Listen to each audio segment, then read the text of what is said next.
On January 6, 2021, following then U.S. President Donald Trump's defeat in the 2020 presidential election, a mob of his supporters attacked the Capitol building in Washington, D.C. They sought to keep Trump in power by preventing a joint session of Congress from counting the Electoral College votes to formalize the victory of President-elect Joe Biden. According to the House Select Committee investigating the incident, the attack was the culmination of a 7-part plan by Trump to overturn the election. 5 people died either shortly before, during, or following the event. 1 was shot by Capitol Police, another died of a drug overdose, and 3 died of natural causes. Many people were injured, including 138 police officers. 4 officers who responded to the attack died by suicide within 7 months.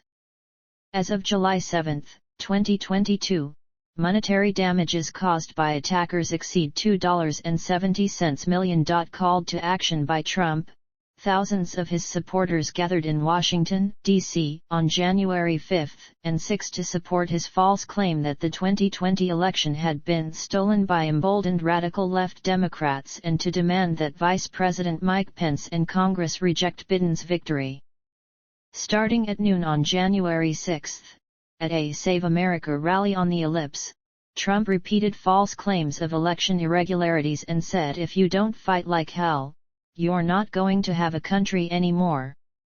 In his hour-long speech, Trump included 22 grammatical variations of the word fight. During and after his speech, thousands of attendees, including many that Trump knew to be armed, walked to the Capitol and hundreds breached police perimeters as Congress was beginning the electoral vote count. More than 2,000 rioters entered the building, many of whom occupied, vandalized, and looted it, assaulted Capitol police officers and reporters, and attempted to locate lawmakers to capture and harm them. A gallows was erected west of the Capitol, and some rioters chanted "Hang Mike Pence" after he rejected false claims by Trump and others that the vice president could overturn the election results. Some vandalized and looted the offices of House Speaker Nancy Pelosi and other members of Congress. With building security breached, Capitol Police evacuated and locked down both chambers of Congress and several buildings in the Capitol complex. Rioters occupied the empty Senate chamber while federal law enforcement officers defended the evacuated House floor. Pipe bombs were found at each of the Democratic National Committee and Republican National Committee headquarters, and Molotov cocktails were discovered in a vehicle near the Capitol. Trump resisted sending the National Guard to quell the mob. Later that afternoon, in a Twitter video, he reasserted that the election was fraudulent, but told his supporters to go home in peace.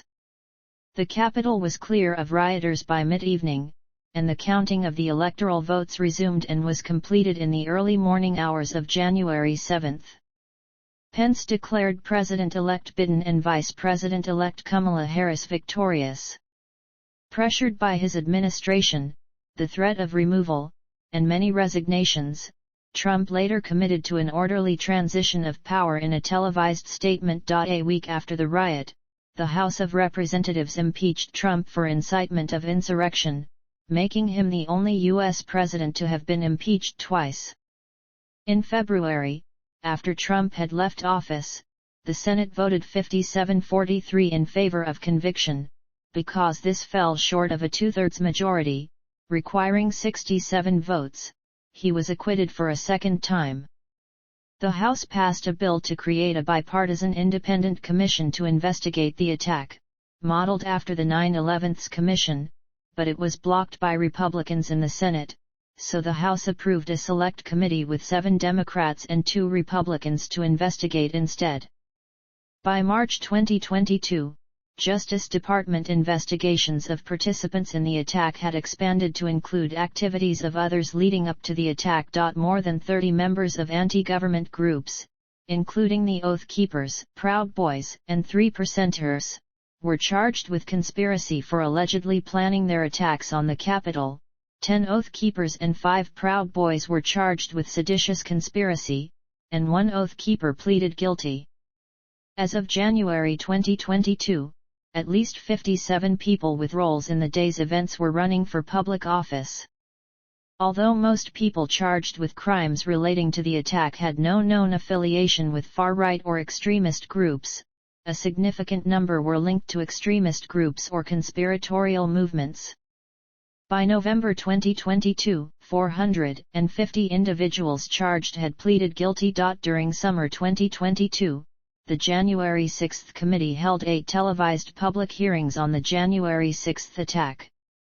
The 9th hearing was scheduled for September 28, 2022, but delayed due to Hurricane Ian. The 9th hearing was moved to October 13, and ended with a vote to subpoena Trump. Background: attempts to overturn the presidential election. Democrat Joe Biden defeated incumbent Republican Donald Trump in the 2020 United States presidential election. Trump and other Republicans attempted to overturn the election, falsely claiming widespread voter fraud. Within hours after the closing of the polls, while votes were still being tabulated, Trump declared victory, demanding that further counting be halted. He began a campaign to subvert the election, through legal challenges and an extra-legal effort. Trump's lawyers had concluded within 10 days after the election that legal challenges to the election results had no factual basis or legal merit. Despite those analyses, he sought to overturn the results by initiating the filing of at least 60 lawsuits, including 2 brought to the Supreme Court. Those actions sought to nullify election certifications and to void votes that had been cast for Biden. Those challenges were all rejected by the courts for lack of evidence or the absence of legal standing. Trump then mounted a campaign to pressure Republican governors, secretaries of state, and state legislatures to nullify results by replacing slates of Biden electors with those declared to Trump, or by manufacturing evidence of fraud. He further demanded that lawmakers investigate ostensible election irregularities such as by conducting signature matches of mailed-in ballots, disregarding any prior analytic efforts.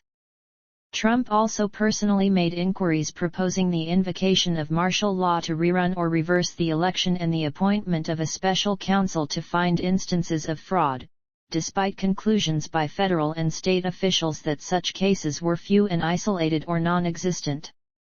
Trump ultimately undertook neither step. Trump repeatedly urged Vice President Mike Pence to alter the results and to stop Biden from taking office.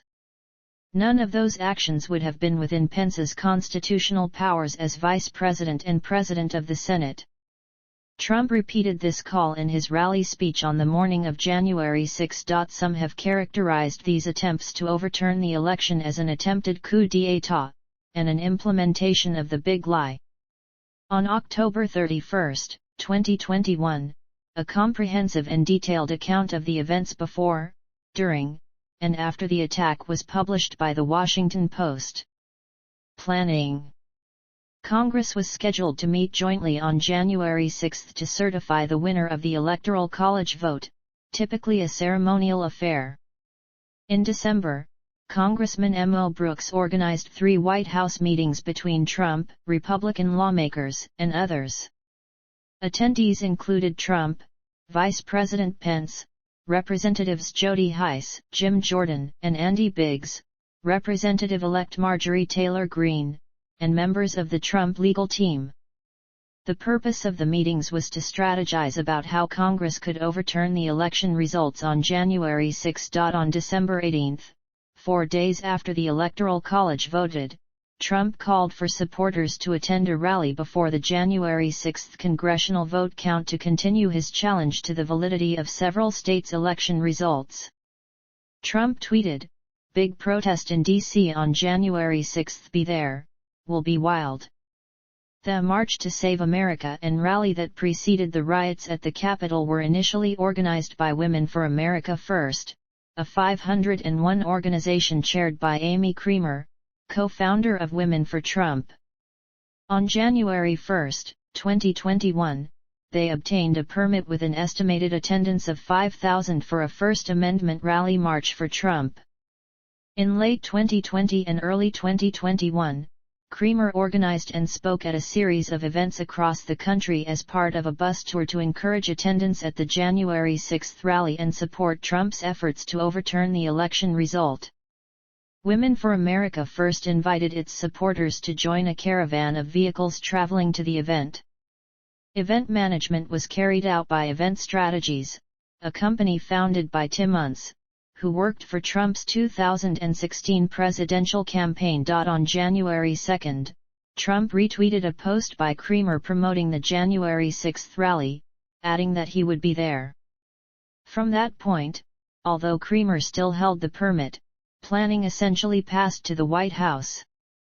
Trump discussed the speaking lineup and the music to be played at the event. Although the initial plan for the rally called for people to remain at the ellipse until the counting of electoral slates was complete, the White House said they should march to the Capitol, as Trump repeatedly urged during his speech. Ali Alexander, a right-wing political activist who took part in organizing the rally and expressed support for the storming as completely peaceful, was reported as saying in December that Representatives Paul Gosar, Andy Biggs, and Mo Brooks were involved in the planning of something big. "We're the four guys who came up with a January 6 event," he said. According to Alexander, it was to build momentum and pressure and then on the day change hearts and minds of Congress peoples who weren't yet decided or who saw everyone outside and said, "I can't be on the other side of that mob." His remarks received more scrutiny after the events of January 6. Causing Biggs to respond with a statement denying any relationship with Alexander. The Washington Post wrote that videos and posts revealed earlier connections between Alexander and the three members of Congress. Alexander said in April 2022 that he would cooperate with the Justice Department investigation into the attack, after receiving a subpoena from a federal grand jury that was investigating broad categories of people involved in Trump rallies prior to the attack. Alexander was close to longtime Trump associate Roger Stone, with whom he spoke about logistics and the warring factions of rally organizers in the run-up to January 6. Alexander gave the January 6 committee all of his communications with Stone from the day of the attack. For several weeks before the event, there were over 1 million mentions of storming the Capitol on social media, including calls for violence against Congress, Pence, and police. This was done on all tech platforms such as news aggregator website Patriots.win, chat app Telegram and microblogging websites Gab and Parler, as well as on mainstream social media platforms, such as TikTok. Many of the posters planned for violence before the event, some discussed how to avoid police on the streets, which tools to bring to help pry open doors, and how to smuggle weapons into the city. They discussed their perceived need to attack the police. Following clashes with Washington, D.C. police during protests on December 12, 2020, the Proud Boys and other far-right groups turned against supporting law enforcement. At least one group, Stop the Steal, posted on December 23, 2020, its plans to occupy the Capitol with promises to escalate if opposed by police.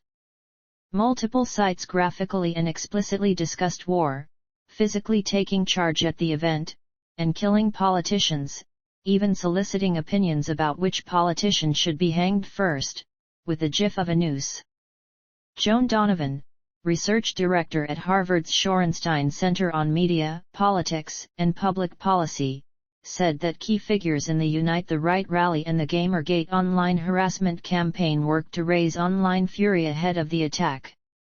Facebook and Twitter have also been cited as playing a role in the fomenting of the Capitol attack. On the January 4, 2021, edition of Real America's Voices The War Room, Steve Bannon, while discussing the planning for the upcoming events and speech by Trump on January 6 at the Ellipse, said, "Live from our nation's capital, you're in the field headquarters of one of the small divisions of the bloodless coup."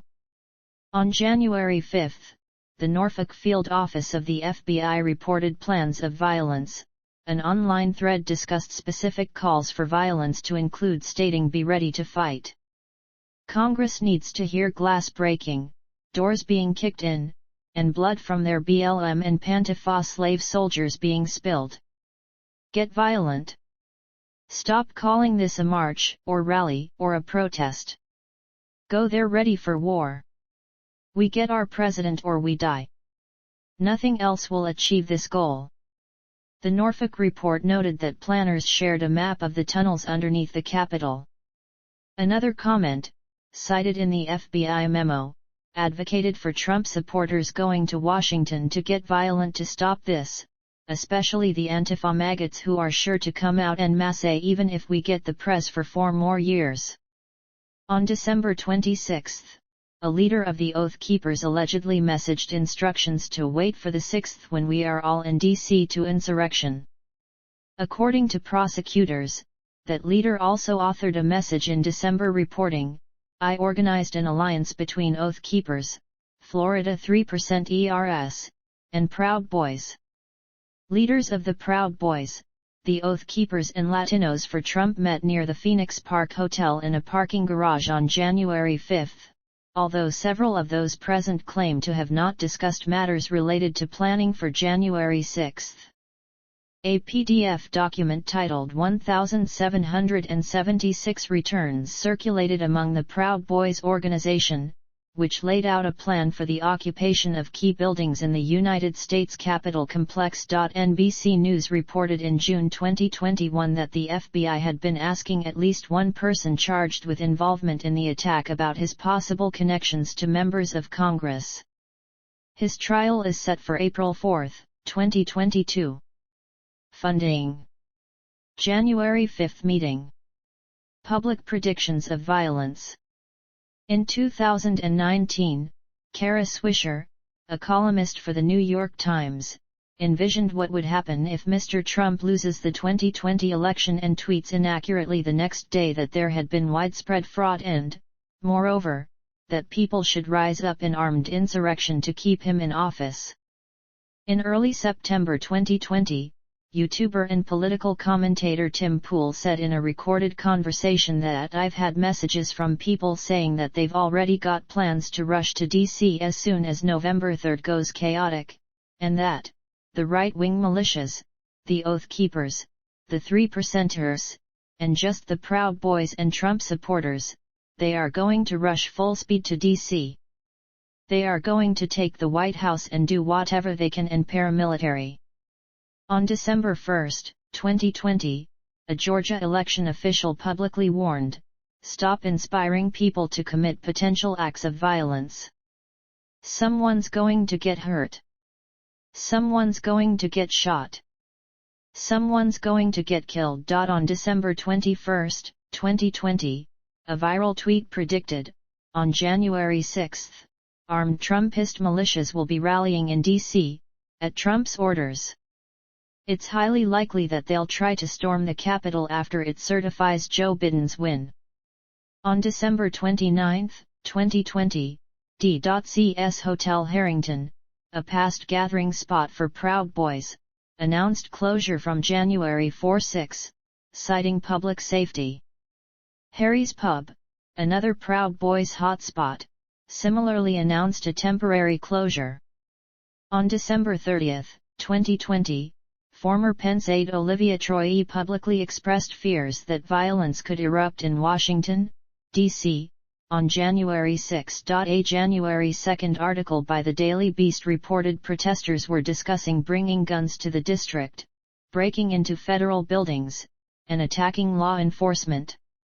The article quoted one popular comment, "I'm thinking it will be literal war on that day, where we'll storm offices and physically remove and even kill all the DC traitors and reclaim the country." Official predictions and warnings. In the days leading up to the attack, several organizations monitoring online extremism had been issuing warnings about the event. In an internal report dated December 29, 2020, the Federal Bureau of Investigation's Minneapolis field office warned of armed protests at every state capital, orchestrated by the far-right Boogaloo movement, before Biden's inauguration. Before January 6, 2021, the FBI notified the local Joint Terrorism Task Force of possible impending violence at the Capitol. The Washington Post reported an internal FBI document on January 5 warned of rioters preparing to travel to Washington and setting up staging areas in various regional states. The FBI did not distribute a formal intelligence bulletin. Some security specialists later reported they had been surprised that they had not received information from the FBI and DHS before the event. Robert Conti, the acting chief of the Metropolitan Police Department of the District of Columbia, said after the event that his department had possessed no intelligence indicating the Capitol would be breached. Capitol Police Chief Stevenson said his department had developed a plan to respond to First Amendment activities but had not planned for the criminal riotous behavior they encountered. 3 days before the Capitol attack, the Capitol Police Intelligence Unit had circulated an internal memo warning that Trump supporters see January 6, 2021, as the last opportunity to overturn the results of the presidential election and could use violence against Congress itself on that date. Sun said he directed the department to be placed on all-hands-on-deck status, which meant every sworn officer would be working.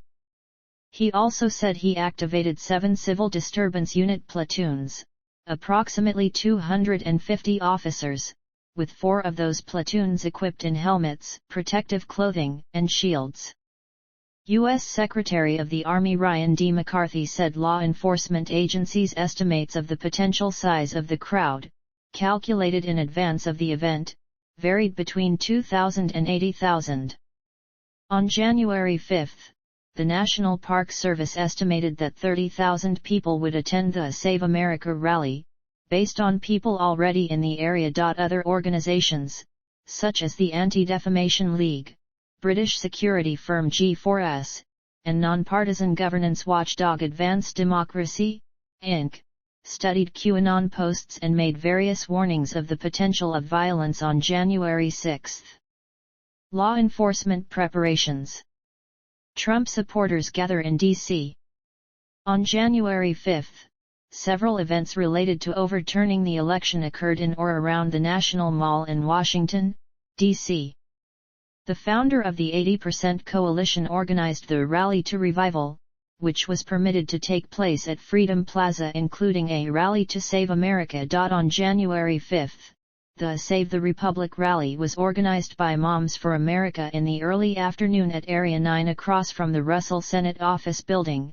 On January 5, the One Nation Under God rally, organized by Virginia Women for Trump, Stop the Steal, American Phoenix Project, and Jericho March, took place near the United States Supreme Court. Ray Epps, an individual with history in the Arizona Oath Keepers, was filmed during 2 street gatherings on January 5 urging people to go into the Capitol the next day. Epps later stated that he had helped orchestrate the flow into the Capitol building. A rally was organized by a recently defeated Republican congressional candidate from South Carolina. It was scheduled for 250 people and permitted in the north inner gravel walkway between 13th and 14th Streets within the National Mall and featured a 15-foot-high replica of the U.S. Constitution. These events took place on January 5 and 6. At least 10 people were arrested, several on weapons charges, on the night of January 5 and into the morning of January 6. On January 6, the wild protest was organized by Stop the Steal and took place in Area 8, across from the Russell Senate Office Building. On January 6, the Freedom Rally was organized by Virginia Freedom Keepers, Latinos for Trump, and United Medical Freedom Super PAC at 300 1st Street Northeast across from the Russell Senate Office Building. Freedom Plaza rallies. The Freedom Plaza rallies were held at the northwest corner of 14th Street and Pennsylvania Avenue, just west of the White House. A series of 3 consecutive events were planned. First, a March to Save America rally from 1 o'clock to 2 p.m., followed by a Stop the Steal rally from 3:30 to 5 o'clock and an 80% Coalition rally from 5 o'clock to 8:30. Several speakers were presented, notably including Matt Maddock, MI State Representative from Milford. Vernon Jones, former GA State Representative. Alex Jones, conservative radio host and conspiracy theorist. Michael Flynn, former National Security Advisor to President Trump.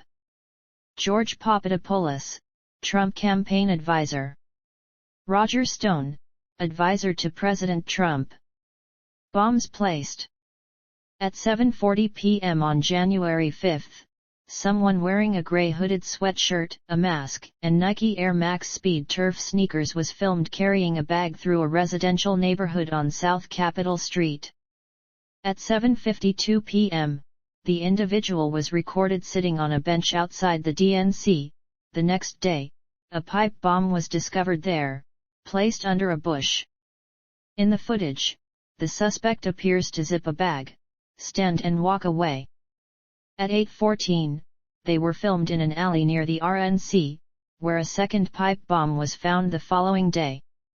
They placed both bombs within a few blocks of the Capitol. The FBI distributed photos and video of the person who they believe planted the devices and offered an initial reward of up to $50,000 for information. By the end of the month, the FBI raised it to $75,000. The reward has since been set at $100,000. Vice President-elect Kamala Harris was inside the DNC building when the pipe bomb was discovered outside the facility. Both pipe bombs were fully functional and were disabled by authorities. The incident diverted attention and resources away from the Capitol riot, which quickly spiraled out of control. As of June 2022, no suspects have been named in the incident. January 6 Trump rally. The Save America rally took place on January 6 in the Ellipse within the National Mall just south of the White House. The permit granted to Women for America First showed their First Amendment rally march for Trump with speeches running from 9 a.m. to 3:30 p.m., and an additional hour for the conclusion of the rally and dispersal of participants. Trump supporters gathered on the Ellipse to hear speeches from Trump, Rudy Giuliani, and others, such as Chapman University School of Law professor John C. Eastman, who spoke, at least in part, based on his memorandums, which have been described as an instruction manual for a coup d'état. In a court filing in February, a member of the Oath Keepers claimed she had acted as security at the rally, and was provided with a VIP pass to the rally where she met with Secret Service agents. The U.S. Secret Service denied that any private citizens had coordinated with it to provide security on January 6. On February 22, she changed her story and said she interacted with the Secret Service only as she passed through the security check before the rally. Mo Brooks was a featured speaker at the rally and spoke around 9 a.m., where he said, "Today is the day American patriots start taking down names and kicking ass." And later, "Are you willing to do what it takes to fight for America?" Louder. "Will you fight for America?" Representative Madison Cawthorn said, "This crowd has some fight." Amy Creamer told attendees, "It is up to you and I to save this republic," and called on them to keep up the fight. Trump's sons, Donald Jr. and Eric, along with Eric's wife Lara Trump, also spoke, naming and verbally attacking Republican congressmen and senators who were not supporting the effort to challenge the Electoral College vote, and promising to campaign against them in future primary elections.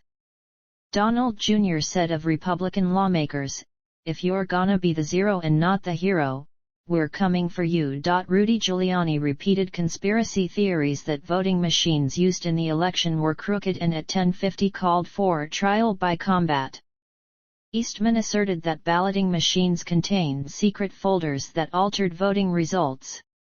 At 10:58, a Proud Boys contingent left the rally and marched toward the Capitol building. Donald Trump's speech. Trump's knowledge of weapons in the crowd. Attack on the Capitol. During his January 6 speech, President Trump called upon supporters to walk to the Capitol. Just before the attack, pipe bombs were discovered near the complex. Attackers besieged and ultimately breached the Capitol. Members of the Congress barricaded themselves in the chamber, and one attacker was fatally shot by police while attempting to breach a barricade. After officials at the Pentagon delayed deployment of the National Guard citing concerns about optics, D.C. Mayor Bowser requested assistance from the Governor of Virginia. By 3:15, Virginia State Police began arriving in D.C. After Vice President Pence and the Congress were evacuated to secure locations, law enforcement cleared and secured the Capitol. March to the Capitol. On January 6, Trump supporters filled the Ellipse, about 1.6 miles from the Capitol, just south of the White House grounds.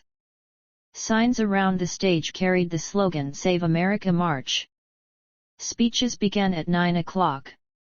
While they continued, a Proud Boys contingent left the rally at 10:58 to march toward the Capitol building. As they set off, Ethan Nordean used a megaphone to issue instructions and said, "If you're not a Proud Boy, please get out of the way." Another leader, Joe Biggs, used a walkie-talkie for communications. President Trump arrived and began speaking around noon. Throughout his speech, he encouraged the crowd to walk down Pennsylvania Avenue to the Capitol.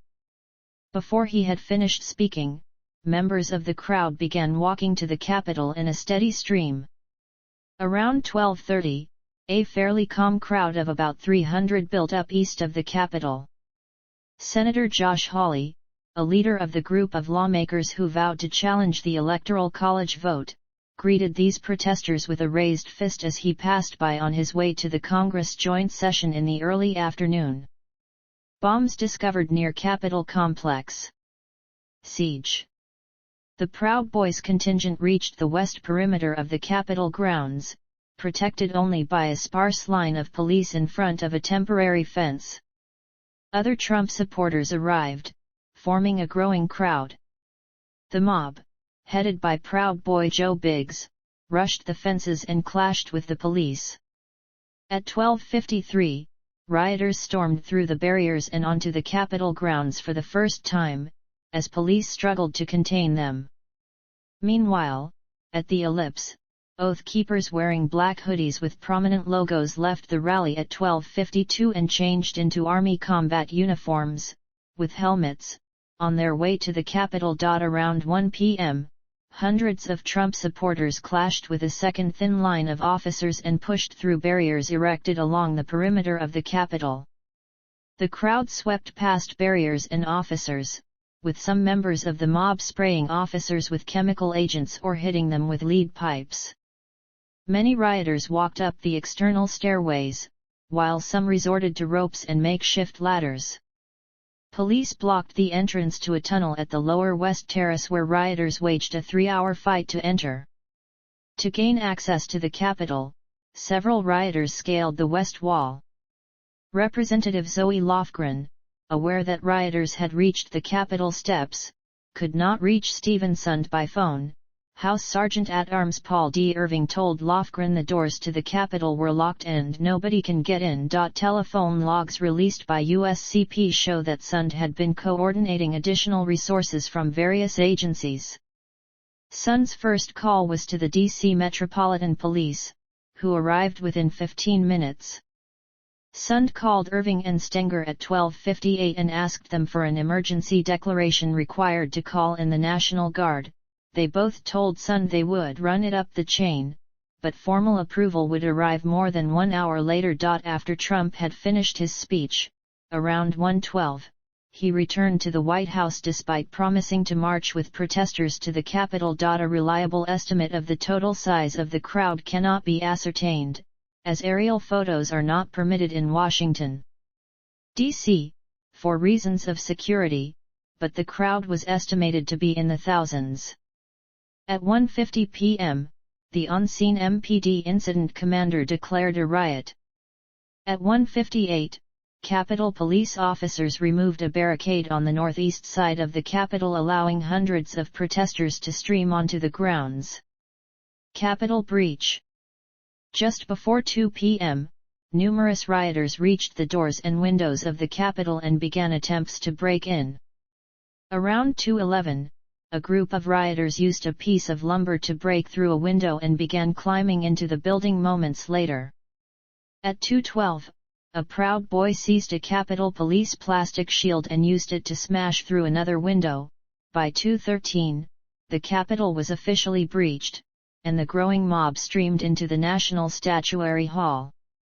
Although most of the Capitol's windows had been reinforced, the rioters targeted those that remained as single-pane glass and could be broken easily. As rioters began to invade the Capitol and other nearby buildings, some buildings in the complex were evacuated. Outside, the mob punctured the tires of a police vehicle, and left a note saying "Pelosi is Satan" on the windshield. Politico reported some rioters briefly showing their police badges or military identification to law enforcement as they approached the Capitol, expecting to be let inside. A Capitol police officer told BuzzFeed News that one rioter had told him, "Eerie doing this for you," as he flashed a badge. Concerned about the approaching mob, Representative Maxine Waters called Capitol Police Chief Stephen Sund, who was not on Capitol grounds but at the police department's headquarters. When asked what the Capitol Police were doing to stop the rioters, Sund told Waters, "We're doing the best we can before the line went dead." Federal officials estimate that about 10,000 rioters entered the Capitol grounds, and the Secret Service and FBI have estimated that about 1,200 breached the building. More than 800 video and audio files including DC Metropolitan Police radio transmissions, Capitol Police body-worn camera footage, and Capitol surveillance camera footage were later obtained as evidence in Trump's impeachment trial. The evidence showed that the assailants launched a large and coordinated attack. For example, security camera footage near the House chamber shows the rioters waving in reinforcements to come around the corner. Another video shows more than 150 rioters charging through a breached entrance in just a minute and a half. While assaulting the Capitol, the crowd chanted "Fight, fight, stop the steal, and fight for Trump." As they were overrun by a violent mob, the police acted with restraint and pleaded for backup. Many of the attackers employed tactics, body armor, and technology similar to those of the very police they were confronting. Some rioters wore riot gear, including helmets and military-style vests. A pair of rioters carried plastic handcuffs, which they found on a table inside the Capitol. In an analysis of later court documents, it was reported that at least 85 participants in the riot were charged with carrying or using a weapon, such as guns, knives, axes, chemical sprays, police gear, and slash or stun guns, in the riots to assault others or break objects. It is also illegal to brandish weapons at the Capitol. Some of the rioters carried American flags, Confederate battle flags, or Nazi emblems. For the first time in U.S. history, a Confederate battle flag was displayed inside the Capitol. Christian imagery and rhetoric were prevalent, with rioters carrying crosses and signs saying, "Jesus saves," and "Jesus 2020." On the National Mall, rioters chanted, "Christ is King." One rioter carried a Christian flag. Rioters referred to the neo-fascist Proud Boys as God's warriors. These were mainly neo-charismatic, prophetic Christians who believed that Trump was prophesied to remain in power and anointed by God to save Christian Americans from religious persecution. Although a few evangelical leaders supported the riots, most condemned the violence and criticized Trump for inciting the crowd.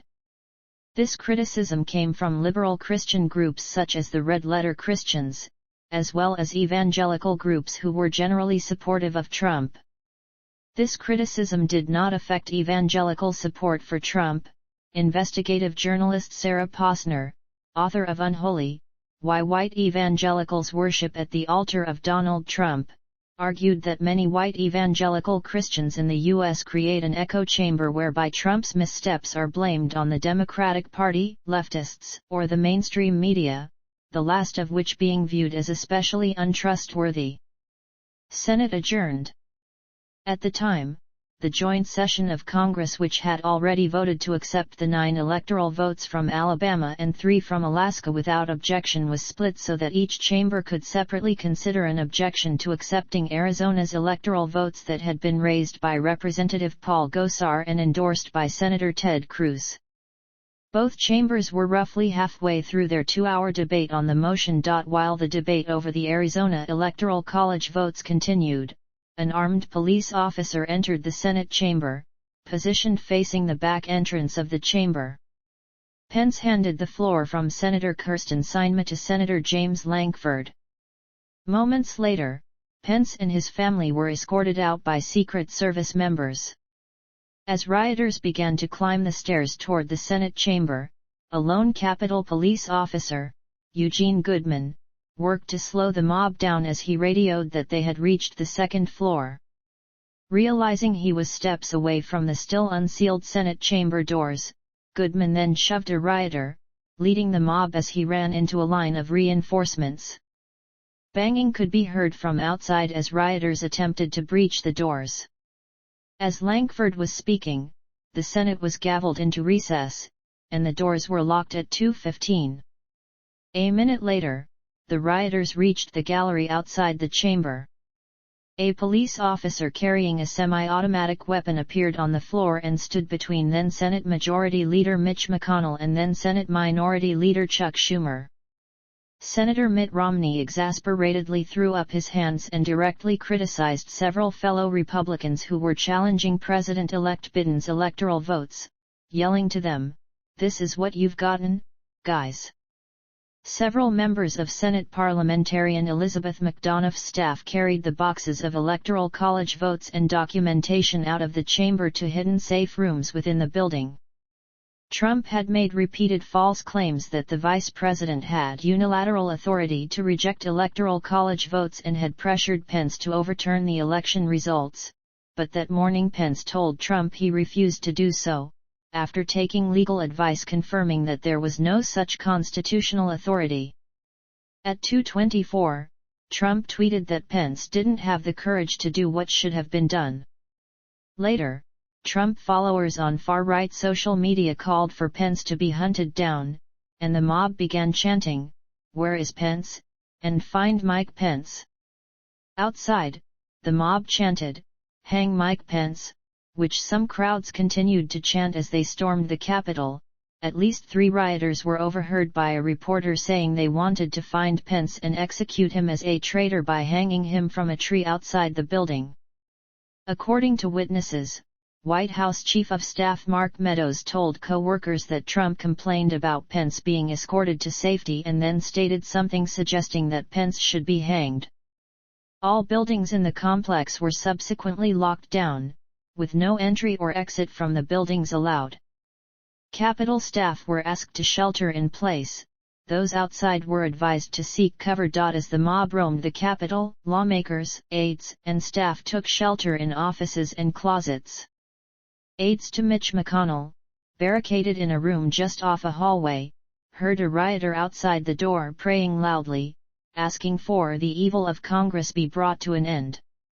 The rioters entered and ransacked the office of the Senate parliamentarian. With senators still in the chamber, Trump called Senator Tommy Tuberville and told him to do more to block the counting of Biden's electoral votes, but the call had to be cut off when the Senate chamber was evacuated at 2:30.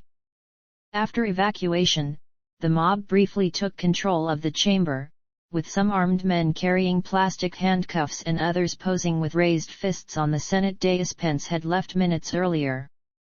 Pence's wife Karen Pence, daughter Charlotte Pence Bond, and brother Greg Pence were in the Capitol at the time it was attacked.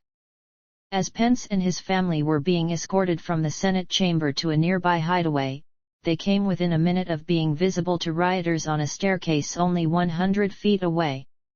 It was reportedly intended for Pence to be evacuated from the Capitol complex entirely, but he refused to do so, saying that seeing his 20-car motorcade fleeing would only vindicate their insurrection. Senior White House official, Keith Kellogg, told Anthony Ornato why Pence would not be evacuated. "You can't do that, Tony. Leave him where he's at. He's got a job to do. I know you guys too well. You'll fly him to Alaska if you have a chance. Don't do it. Kellogg made it clear that Pence would stay, even if he needed to remain all night. Staff and reporters inside the building were taken by secure elevators to the basement and then to an underground bunker constructed following the attempted attack on the Capitol in 2001.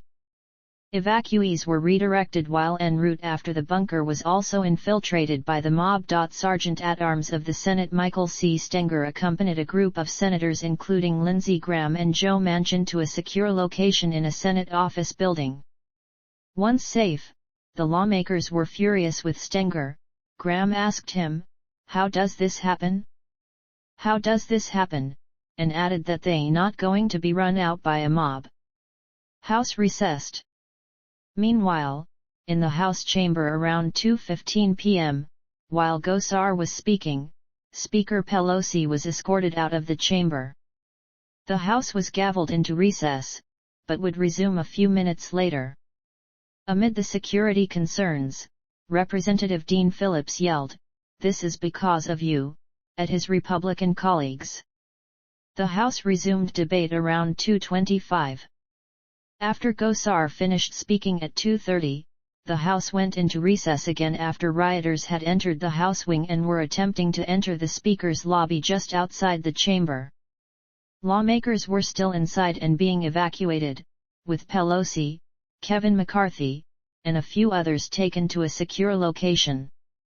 With violence breaking out, Capitol Security advised members of Congress to take cover. Members of Congress inside the House chamber were told to don gas masks as law enforcement began using tear gas within the building. ABC News reported that shots were fired within the Capitol. An armed standoff took place at the front door of the chamber of the House of Representatives.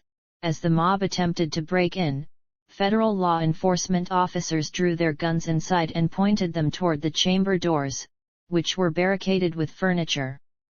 In a stairway, one officer fired a shot at a man coming toward him. Photographer Aaron Schaff said that, from the Capitol Rotunda, she ran upstairs, where rioters grabbed her press badge.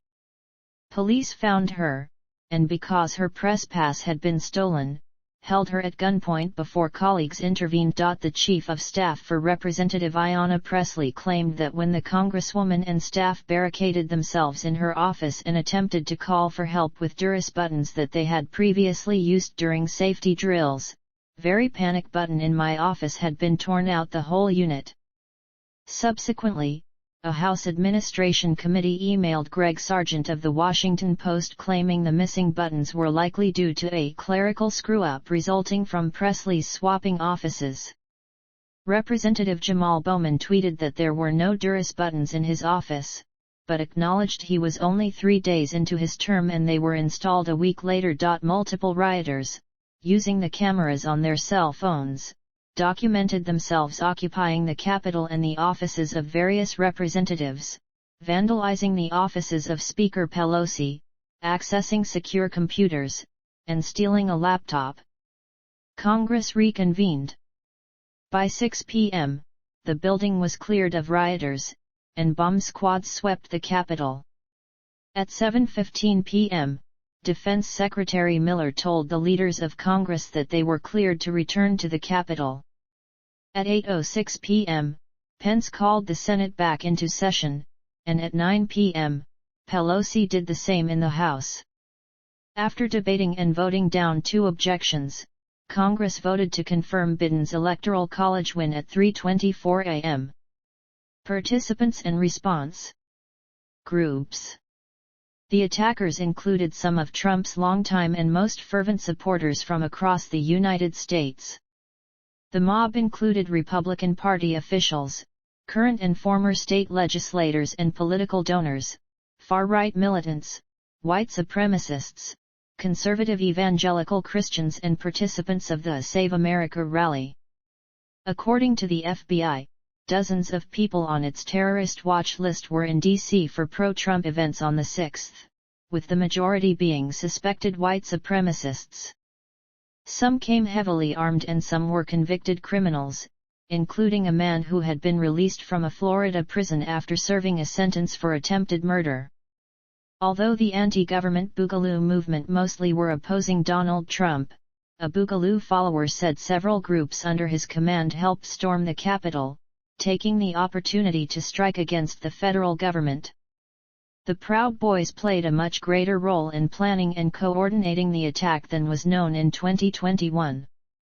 In 2022, new information appeared in testimony to the January 6 committee and in a New York Times investigative video. The NYT video tracked individual Proud Boys throughout the insurrection, showing that they tactically coordinated their attacks from the first moment of violence to multiple breaches of the Capitol while leaving the impression that it was just ordinary protesters leading the charge. Documentary filmmaker Nick Quested testified that he met up with about 300 Proud Boys at the Washington Monument at 10:30 and then they marched directly to the Capitol about a half hour later, bypassing Trump's talk then in progress. Quested said, in a separate NPR interview, that comments from one of the Proud Boys indicated the attack on the Capitol was planned. There's only one moment where that the sort of facade of marching and protesting might have fallen, which is there was one of the Proud Boys called Milkshake and Eddie Block on his live stream catches Milkshake saying, "Well, let's go storm the Capitol," with Nordian Rufio, one of the leaders of the Proud Boys, saying, "You could keep that quiet, please, Milkshake." And then we continued on marching. The NYT video shows that the Proud Boys worked as teams and Telegram messages from that morning show that some of the Proud Boys intend to rile up other protesters, included this exchange between Proud Boys members. UCC1, "I want to see thousands of normies burn that city to ash today. Person 2, would be epic." Separate testimony to the January 6 committee by Capitol Police Officer Caroline Edwards described the first breach after the Proud Boys arrived. Ms. Edwards described how a Proud Boys leader named Joseph Biggs encouraged another man to approach the bike rack barricade where she was posted. "That man, Ryan Samsel," she said, pushed the bike rack over, causing her to hit her head and lose consciousness. But before she blacked out, Ms. Edwards recalled seeing a war scene playing out in front of her. "Police officers were bleeding and throwing up," she recalled. "It was carnage," she said. "It was chaos." The Capitol Hill police were vastly outnumbered. The mob on the west side eventually grew to at least 9,400 people, outnumbering officers by more than 58 to 1. Video shown during the hearings showed Officer Edwards being pushed back behind a bicycle rack as Proud Boys pushed barricades towards her, knocking her off her feet and causing her to hit her head on the concrete steps. The New York Times investigation found that the Proud Boys repeatedly used the same set of tactics, identifying access points to the building, riling up other protesters and sometimes directly joining in the violence. When met with resistance, leaders of the group reassessed, and teams of Proud Boys targeted new entry points to the Capitol. One of the first breaches, if not the first, of the Capitol was by Proud Boy Dominic Petzela breaking in a window using a stolen police shield. Another key revelation about the Proud Boys' plans came from an informant and concerned Mike Pence. According to an FBI affidavit the panel highlighted, a government informant said that members of the far-right militant group the Proud Boys told him they would have killed Pence if given the chance. The rioters on January 6 almost had that chance, coming within 40 feet of the vice president as he fled to safety. Also present during the riot were parts of the Black Hebrew Israelites, the National Anarchist Movement and the Blue Lives Matter movement, supporters of the America First movement, the Stop the Steal movement and the Patriot movement, remnants of the Tea Party movement and the Traditionalist Worker Party, QAnon followers, the 3%ers, the Proud Boys, the Oath Keepers, the Groyper Army, as well as neo-Confederates, Christian nationalists, and Holocaust deniers, among other far-right organizations and groups. Anti-Semitic, neo-Nazi group NSC 131 was at the event, although it is unknown to what extent. Following the event, members of the group detailed their actions and claimed they were the beginning of the start of white revolution in the United States. After the storming, two white nationalists known for racist and anti-Semitic rhetoric streamed to their online followers a video posted on social media showing a man harassing an Israeli journalist seeking to conduct a live report outside the building. Far-right emblematic gear was worn by some participants, including neo-Nazi and folkish-inspired neopagan apparel, as well as a shirt emblazoned with references to the Auschwitz-Birkenau concentration camp and its motto, Arbeit macht frei. Shirts with references to famous internet meme Pepe the Frog were also seen, alongside 1776 and Mega Civil War 2021 shirts, NSC 131 stickers, the Valnut symbol, QAnon symbolism, as well as Oath Keepers and Proud Boys hats. Rioters were seen using the OK gesture, a gesture that had been famously co-opted as an alt-right dog whistle.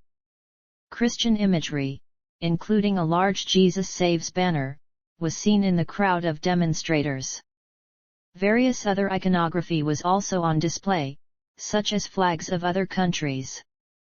An academic analysis reported in The Atlantic in February 2021 found that of the 193 people so far arrested for invading the Capitol, 89% had no clear public connection to established far-right militias, known white nationalist gangs, or any other known militant organizations.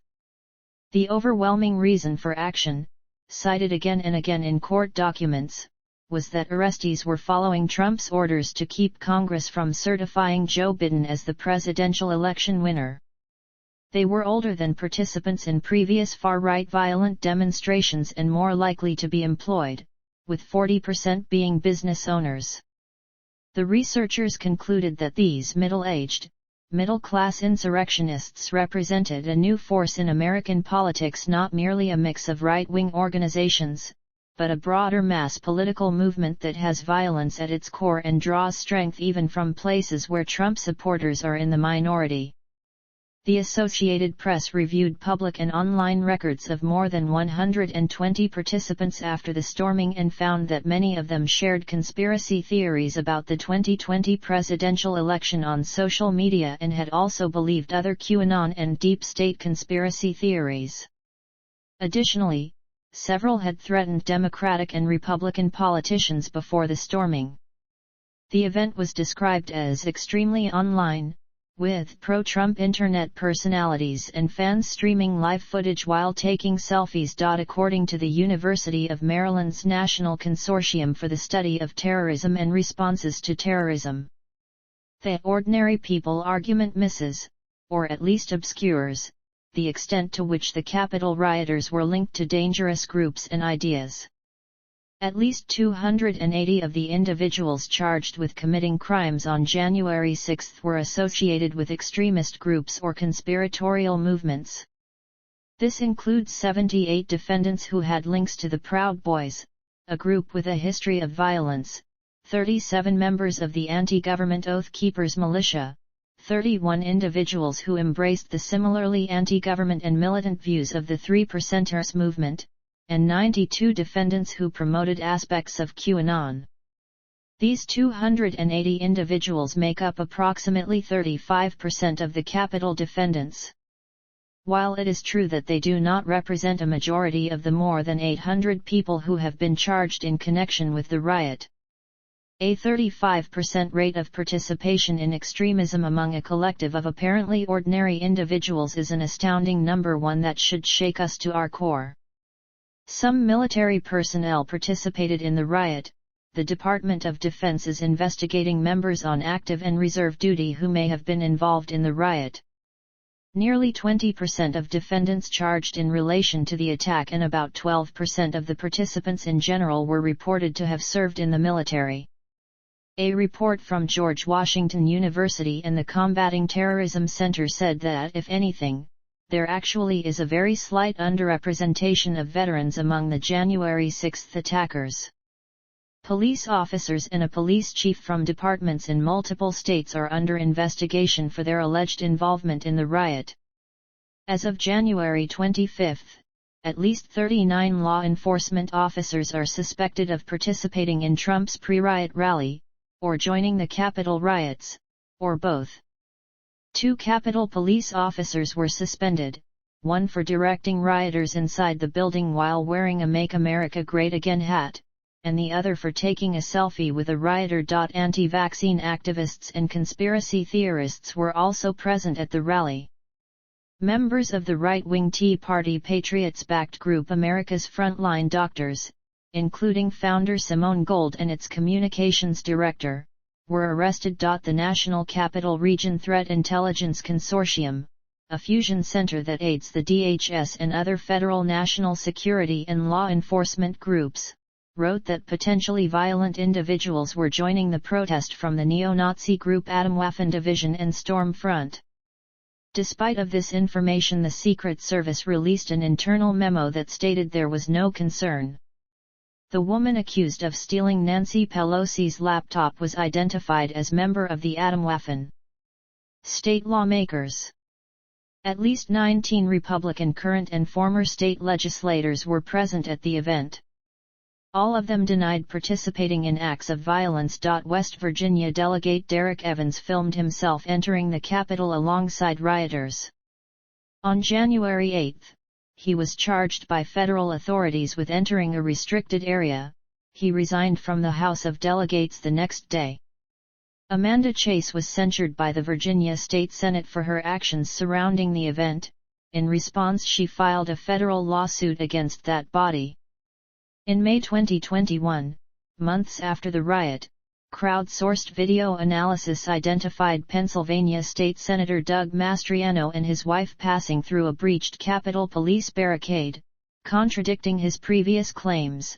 Mastriano dismissed these accusations as the work of angry partisans who were foot soldiers of the ruling elite. Mastriano had also organized buses for people to travel from Pennsylvania to the Stop the Steal rally. Trump's conduct.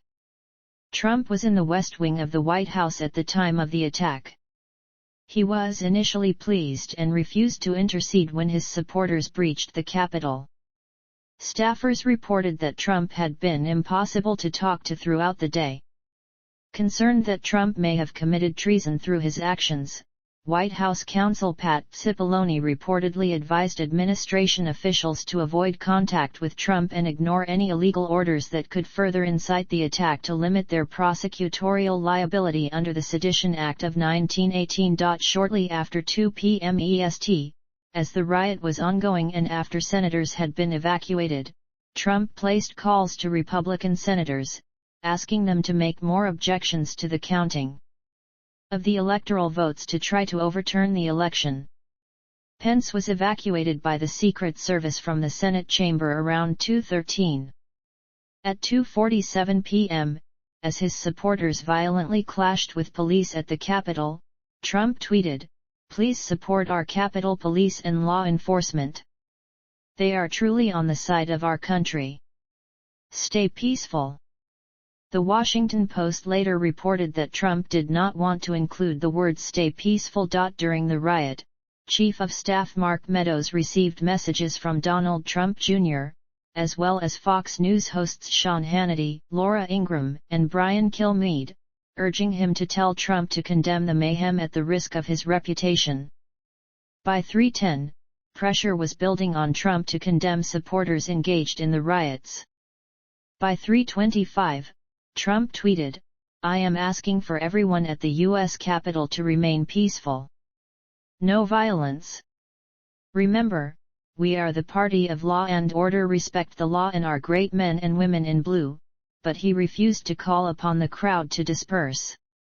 By 3:40, several congressional Republicans called upon Trump to more specifically condemn violence and to tell his supporters to end the occupation of the Capitol. By 3:50 p.m., White House Press Secretary Kylie McEnany said the National Guard and other federal protective services had been deployed.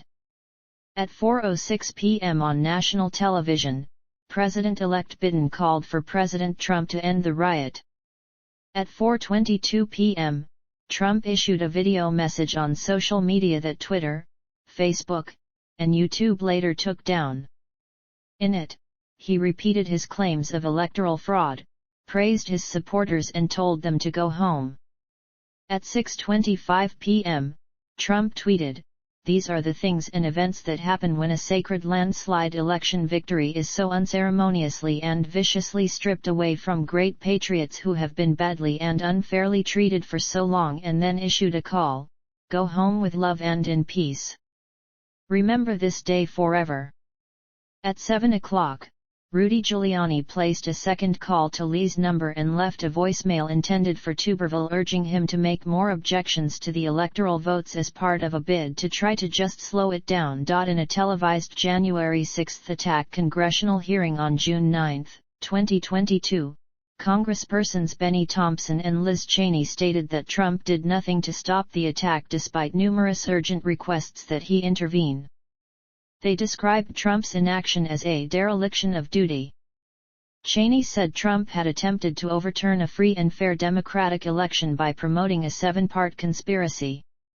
According to Representative Thompson, January 6 was the culmination of an attempted coup, a brazen attempt, as one rioter put it shortly after January 6, to overthrow the government. The violence was no accident. It represents Trump's last stand, most desperate chance to halt the transfer of power. Trump, according to the committee, lied to the American people, ignored all evidence refuting his false fraud claims, pressured state and federal officials to throw out election results favoring his challenger, encouraged a violent mob to storm the Capitol and even signaled support for the execution of his own vice president. After the June 9 hearing, Congressman Tom Rice reiterated his long-held view of Trump's conduct, saying, "He watched it happen. He reveled in it. And he took no action to stop it. I think he had a duty to try to stop it, and he failed in that duty." Congressional conduct. During the riots, Representative Lauren Boebert posted information about the police response and the location of members on Twitter, including the fact that Speaker Pelosi had been taken out of the chamber, for which she has faced calls to resign for endangering members. Boebert responded that she was not sharing private information since Pelosi's removal was also broadcast on TV. Representative Ayanna Pressley left the congressional safe room for fear of other members there who incited the mob in the first place. While sheltering for hours in the safe room, a cramped, windowless room where people sat within arm's length of each other, some Republican Congress members refused to wear face masks, even when their Democratic colleagues begged them to do so. During the following week, 3 Democratic members tested positive for COVID-19 in what an environmental health expert described as a superspreader event. Law enforcement and National Guard response. Results. Casualties. Ashley Babbitt, an unarmed 35-year-old Air Force veteran, was fatally shot in the upper chest by Lieutenant Michael Leroy Bird while attempting to climb through the shattered window of a barricaded door. Brian Sicknick, a 42-year-old responding Capitol Police officer, was pepper-sprayed during the riot and had 2 thromboembolic strokes the next day, after which he was placed on life support and soon died. The D.C. Chief Medical Examiner found he died from a stroke, classifying his death as natural, and commenting that all that transpired played a role in his condition. Roseanne Boyland, 34, died of an amphetamine overdose during the riot rather than, as was initially reported, from being trampled by other rioters after her collapse, ruled accidental by the D.C. Medical Examiner's Office. Her mother, Cheryl Boyland, told NBC News, she was not doing drugs. The only thing they found was her own prescription medicine. Kevin Greason, 55, and Benjamin Phillips, 50, died naturally from coronary heart disease and hypertensive heart disease. Some rioters and 138 police officers were injured, of whom 15 were hospitalized, some with severe injuries. All had been released from the hospital by January 11. Suicides. Morale among the Capitol Police plummeted after the riot. The department responded to several incidents where officers threatened to harm themselves. 4 officers from various police departments who responded to the attack committed suicide in the days and months that followed. Capitol Police Officer Howard Charles Liebengood died by suicide 3 days after the attack, and D.C. Metropolitan Police Officer Jeffrey Smith, who was injured in the attack, died by suicide from a gunshot wound to the head at George Washington Memorial Parkway on January 15, after a misdiagnosed concussion. A former D.C. chief medical examiner hired by Smith's widow reported that the acute, precipitating event that caused the death of Officer Smith was his occupational exposure to the traumatic events he suffered on January 6, 2021. Smith's widow subsequently sued 2 of his alleged assailants, claiming they caused a traumatic brain injury with a crowbar or a heavy walking stick, leading to his death. In the immediate aftermath of the attack, some members of Congress and press reports included these 2 suicides in the number of reported casualties, for a total of 7 deaths. In July, 2 more members of law enforcement who responded to the attack died by suicide. Metropolitan Police Officer Kyle Hendrik de Vrytog was found on July 10, and Metropolitan Police Officer Gunter Paul Hashida was found on July 29. On August 5, 2021, Liebengood and Smith, along with Brian Sicknick and Billy Evans, were posthumously honored in a signing ceremony for a bill to award Congressional Gold Medals to Capitol Police and other January 6 responders. Their names are noted in the text of the bill, and Biden remarked on their deaths. Damage. Rioters stormed the offices of Nancy Pelosi, flipping tables and ripping photos from walls. The office of the Senate parliamentarian was ransacked, art was looted, and feces were tracked into several hallways. Windows were smashed throughout the building, leaving the floor littered with glass and debris.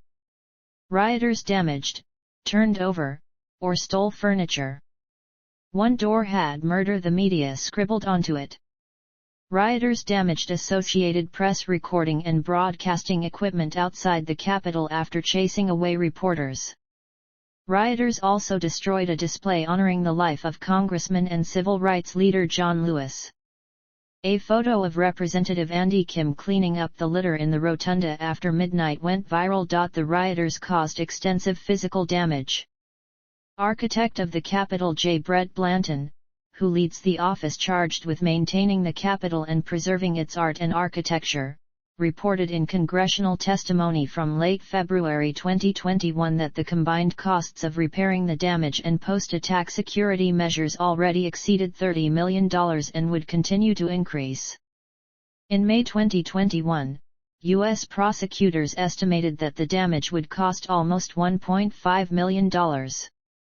Interior damage from the riot included broken glass, broken doors, and graffiti, as well as defecation throughout the complex, on the floor and smeared on the walls. Some statues, paintings, and furniture were damaged by pepper spray, tear gas, and fire extinguishing agents deployed by rioters and police. The historic bronze Columbus doors were damaged. Items, including portraits of John Quincy Adams and James Madison, as well as a marble statue of Thomas Jefferson, were covered in corrosive gas agent residue. These were sent to the Smithsonian for assessment and restoration. A 19th-century marble bust of President Zachary Taylor was defaced with what seemed to be blood, but the most important works in the Capitol collection, such as the John Trumbull paintings, were unharmed. On the Capitol's exterior, 2 19th-century bronze light fixtures designed by Frederick Law Olmsted were damaged. Because the Capitol has no insurance against loss, taxpayers will pay for damage inflicted by the siege.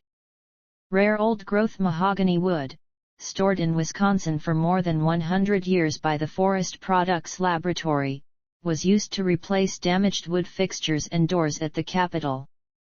Laptop theft and cybersecurity concerns. A laptop owned by Senator Jeff Merkley was stolen. A laptop taken from Speaker Pelosi's office was a laptop from a conference room, that was only used for presentations, according to Pelosi's deputy chief of staff. Representative Ruben Gallego said, "We have to do a full review of what was taken, or copied, or even left behind in terms of bugs and listening devices." Military news website SOFREP reported that several secret-level laptops were stolen, some of which had been abandoned while still logged into SIPRnet, causing authorities to temporarily shut down SIPRnet for a security update on January 7 and leading the United States Army Special Operations Command to reauthorize all SIPRnet-connected computers on January 8. Representative Anna Isha said in a statement that mages on social media and in the press of vigilantes accessing congressional computers are worrying, and she had asked the Chief Administrative Officer of the House to conduct a full assessment of threats based on what transpired. The CAO said it was providing support and guidance to House offices as needed. The laptop computer taken from Pelosi's office was taken by 22-year-old Capitol rioter Riley Williams. Williams was arrested and indicted on 8 counts, including theft of government property, obstructing an official proceeding, and assaulting or resisting police. The indictment charged her with stealing the Hewlett-Packard laptop computer from Pelosi's office, subsequently selling or disposing of it, and boasting on social media of having taken Pelosi's hard drives. The laptop has not been recovered. Pelosi's office stated that the computer was used only for presentations. Williams' boyfriend, who tipped off police, said that she had intended to send the stolen laptop to a friend in Russia for sale to Russian intelligence. Williams pleaded not guilty to the charges. Events elsewhere. State capitals and cities. Protests were again being held at state capitals in the week before the inauguration. Internationally, Trump's allegations of a stolen election found a small audience among conspiracy theorists and fringe groups. In Canada, there were small pro-Trump rallies on January 6 in Calgary, Toronto, and Vancouver. At the Vancouver rally, a demonstrator assaulted CBC photojournalist Ben Nelms. In Japan, a few hundred people in Tokyo rallied in support of Trump hours before the rally in Washington, D.C. Several people carried the U.S. flag and the Rising Sun flag, a controversial symbol in East Asia because of its association with Japanese imperialism. The gathering in Tokyo was backed by Happy Science, a new religious movement that has been described as a cult. In New Zealand, a week after the Capitol attack, about 100 participants attended a freedom rally outside the New Zealand Parliament in Wellington. The Freedom Rally was organised by conspiracy theorist and New Zealand Public Party leader Billy Te Kahika and featured several participants with pro-Trump banners and flags. Aftermath. Political, legal, and social repercussions. Criminal charges. By February 1, 228 people from 39 states and D.C. had been charged with federal and/or D.C. offenses. By April 23, 439 people had been charged. By early September, there were over 600 federal defendants, 10% of whom had pled guilty, and hundreds more arrests expected to come. By October 13, there were over 630 federal defendants and 100 guilty pleas, with BuzzFeed publishing a searchable table of the plea deals. On January 6, 2022, exactly 1 year following the attack, over 725 people had been charged for their involvement. As of March 2022, 778 have already been charged in relation to the attack. Most defendants face 2 Class B misdemeanor counts for demonstrating in the Capitol and disorderly conduct, and 2 Class A misdemeanor counts for being in a restricted building and disruptive activity, according to BuzzFeed, and therefore most plea deals address those misdemeanors. Some defendants have been additionally charged with felonies. The median prison sentence, for those convicted thus far, is 45 days, with those who committed violence facing longer incarceration periods. Other punishments include home detention, fines, probation, and community service. On January 13, 2022, 10 members of the Oath Keepers, including founder Stuart Rhodes, were arrested and charged with seditious conspiracy. By March 2022, Justice Department investigations of participants in the attack had expanded to include activities of others leading up to the attack.